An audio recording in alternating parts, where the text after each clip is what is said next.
നാട്ടുകൾ വിഷന്റെ news എക്സൻ വാർത്തകളിലേക്ക് ഏവർക്കും സ്വാഗതം. വാർത്തകൾ ചുരുക്കത്തിൽ. ഇനിയൊരു അപകട വാർത്ത. ബൈക്കുകൾ കൂട്ടിയിടിച്ച് 2 പേർ മരിച്ചു. Vattakulam Kuttippala SVJB school junction ബൈക്കുകൾ കൂട്ടിയിടിച്ചുണ്ടായ അപകടത്തിൽ ബൈക്ക് യാത്രികരായ 2 പേർ മരിച്ചു.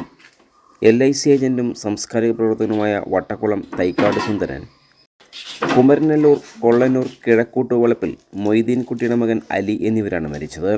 സുന്ദരൻ ഓടിച്ചെന്ന സ്കൂട്ടിയും അലിയുടെ മോട്ടോർ സൈക്കിളുമാണ് ഇടിച്ചത്. പരിക്കുപറ്റിയ ഇരുവരെയും നാട്ടുകാർ ചേർന്ന് എടപ്പാളിലെ സ്വകാര്യ ആശുപത്രിയിൽ എത്തിച്ചെങ്കിലും സുന്ദരൻ മരണപ്പെട്ടു. അലിയെ കോട്ടക്കലിലെ സ്വകാര്യ ആശുപത്രിയിലേക്ക് തുടർ ചികിത്സയ്ക്കായി കൊണ്ടുപോയെങ്കിലും ജീവൻ രക്ഷിക്കാനായില്ല. കൂടുതൽ വാർത്തകൾക്കായി നാട്ടുകൾ വിഷൻ ചാനൽ സബ്സ്ക്രൈബ് ചെയ്യൂ.